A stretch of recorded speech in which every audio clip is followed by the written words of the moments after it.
Hello fellow Hunters of the Blue, and welcome to my channel, and welcome to Zero Skill, a series of videos where I show you the simplest and most effective way of painting your models. In this video we will take a look at how to paint white armor with amazing results and just 3 simple steps and some optional finishing details. But before we start, let me talk to you about today's video sponsor, Skillshare. Skillshare is a community full of passionate people passionate about teaching others, and people passionate to learn new things. Skillshare is full of thousands of amazing classes in any topic you can think of. For example, if you've ever wanted to learn Blender, there is no better way to do it than with Complete Beginner's Guide to Blender 3D by Harry Helps. This class goes through the entire process of learning Blender from a complete beginner's perspective to avoid as much confusion as possible. Every topic covered builds upon previous lessons to form a solid foundation as you progress through the class. On top of that, Skillshare now offers learning paths. Learning paths are a series of curated classes designed to help you master a specific skill, like grow your first YouTube channel. Skillshare is the largest online learning community full of creatives. This winter, invest in yourself, starting a learning journey on Skillshare to explore your creativity and find new passions. The first 500 people to use my link in the description will receive a 1-month free trial of Skillshare. Get started today. So, thanks again to Skillshare for sponsoring this video, and let's get cracking.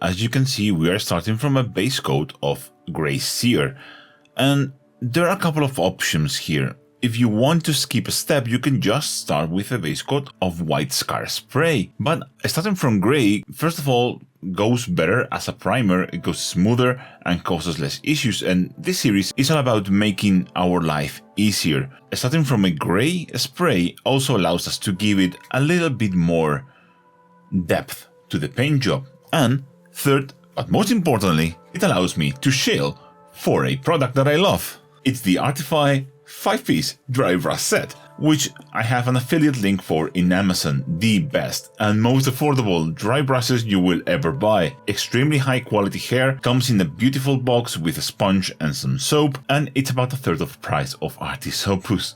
What's not to love? And again, you will find a link for these dry brushes in the description. Just know that it is an affiliate link, so I will get some money back. But this video was not sponsored by ARTIFY, I just really love this product. So the first step is going to do a dry brush using white, and although you can use any white you want, my preferred white right now for dry brushing and for a lot of things, toothing coat white star. As of lately, if you've seen some of my videos, I've been dry brushing, loading my brushes and doing the dry brushing over my wet palette, because that gives me moisture in the bristles and a softer look. And we're going to start with number 11. And this is rare for me, but makes sense because I want a super thick white application. We need this to look basically white with some subtle shadows of grey. And I will be applying this over the model quite liberally, as you can see. It's really important that you don't dry brush the same area a lot, because paint needs to dry, and if you don't give it enough time to dry, it will lift off and leave an ugly result. That's why I say that if you want to start from a pure white spray, do so. At some point though, I'm going to stop with the large dry brush and move into smaller sizes. I'm going to move into the 5 now, so I have a lot more control and I can apply this exactly what I wanted. There are other whites you can use, of course. White is basically all the same, but I've found that some paints, like Pro Acryl, that's why I'm not using the Pro Acryl, can react badly to the express or contrast. So the safest options for me are Citadel or Duncan Rhodes. White is a color that needs to be built up in layers, especially if you want a smooth result. So I'm going to do several passes with this. Just be patient. And finally, if I really want some precision and detail, I use number 3, which is my favorite brush of the set, if I'm honest, because again, it allows me for super fine control, and I can use this to stipple some volumetric highlights here and there. As I always say, the better job you do with this step, the better the final result you're going to get, so it really pays off if we spend a little more time doing the dry brush step than we are probably used to. With that step done, we are going to apply a contrast, or in this case express layer. And there are several options we can go for here. If you want a colder look, I will just use something like Templar White. If you want a warmer tone, I will use Mummy White, which was designed to be like a warm white color. But in my case, I want to do something neutral, so I came up with an idea and I think it's pretty cool. What I'm going to do is do 1 part Mummy White, 1 part Templar White, and 2 parts Express Medium. That is 1 part of medium per part of paint, but since we use 1 part of each of the colors, we need 2 parts of medium. And this gives us a super cool tone for a neutral dirty white that I think looks pretty damn cool. So I'm going to go and apply this over all of the armor. The reason I'm choosing to do something different and not just use Templar White, which would be like the standard version, is because it seems like I always tend to do like a cold tone white, and I wanted to do something different here, just to show you that there are a lot of options and you don't have to just use the same cold white all the time. And because this guy is going to be a white scar, and white scar in the box art are warm white, tilted, tinted, I thought this would be the coolest idea. So as always, go section by section and absorb the excess. I have a full guide on how to apply contrast or express paints to the highest level possible. I suggest you check it out if you're having issues applying contrast or express over large surfaces like this Space Marine. Our wash is completely dry now and looks amazing. I'm actually surprised how good that looks. It's such a refreshing change from just the good old and a little bit tired cold white that I just feel great for this. But usually I leave the final highlight as an option, but in this case that can be because we need to make this look extra white in the edges and stuff like that to make it look like bright white. But instead of doing the classic edge highlight by hand, I'm going to use dry brushing. So make sure we have the least amount of paint possible here.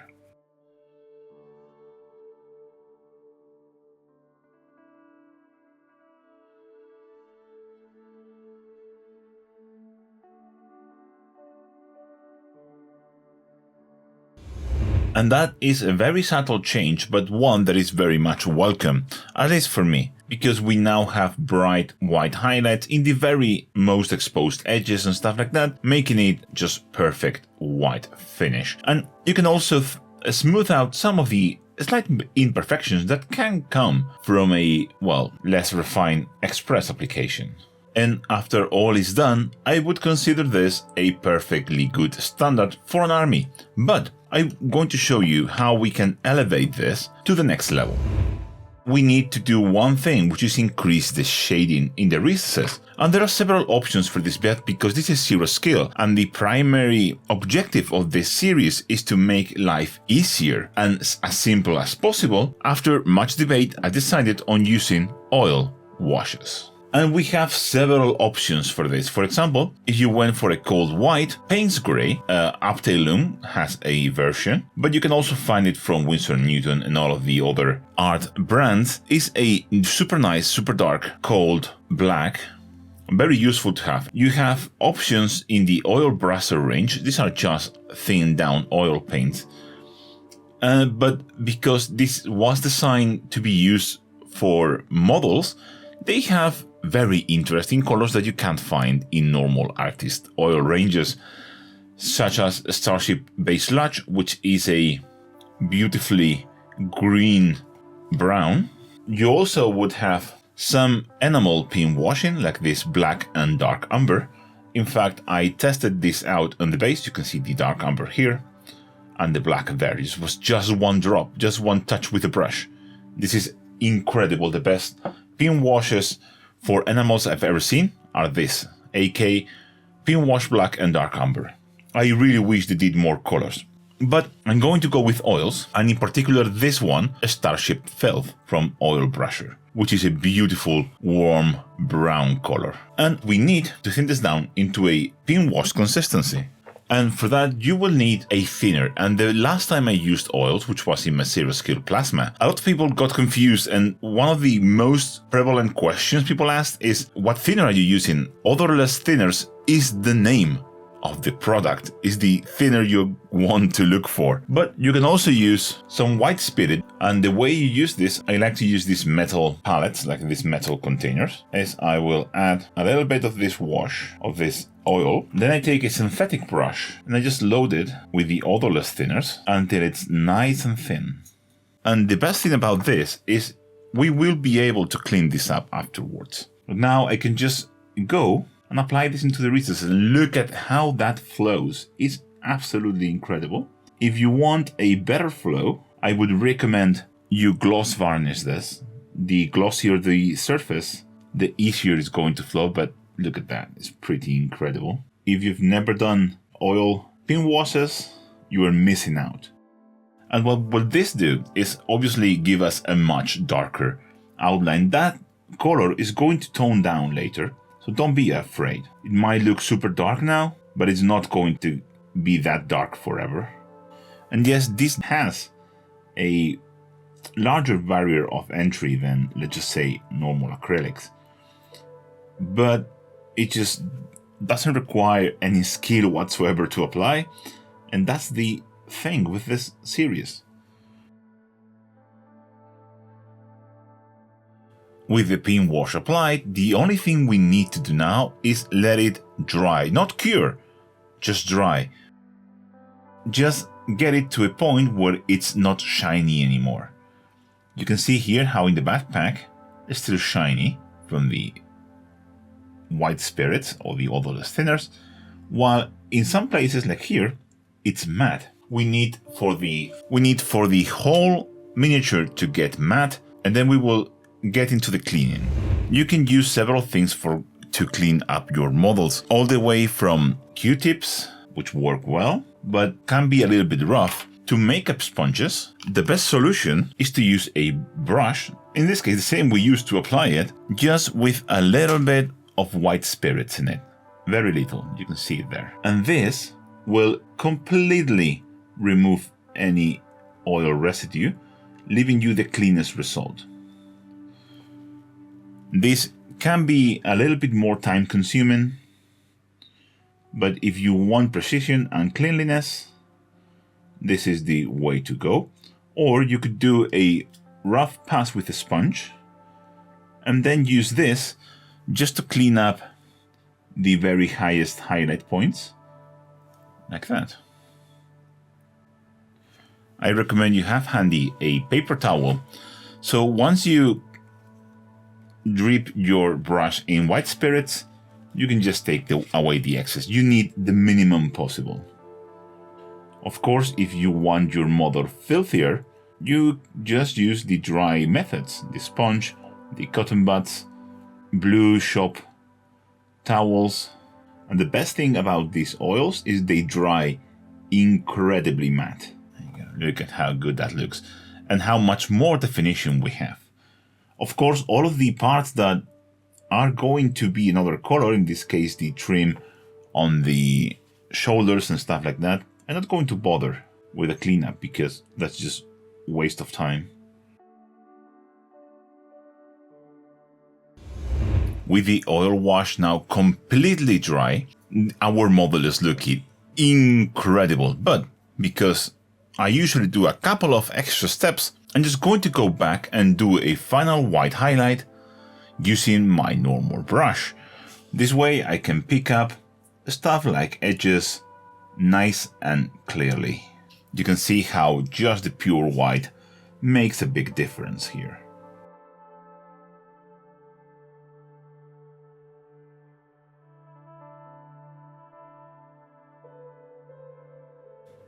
And as usual, I'm only going to do this in the main view of the model. And especially in this case, it's really not necessary to do it anywhere else, because the model looks amazing.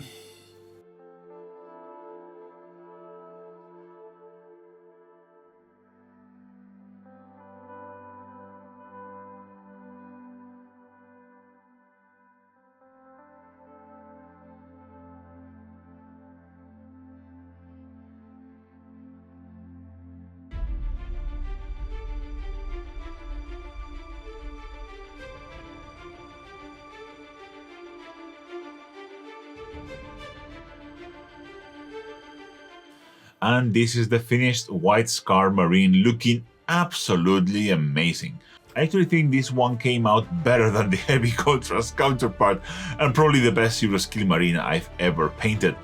Painting white has never been so easy, and I really hope I have provided you with the tools you need to approach this extremely challenging color with confidence. If you want to check how I painted the rest, I have a full description of all the steps and recipes available in my Patreon.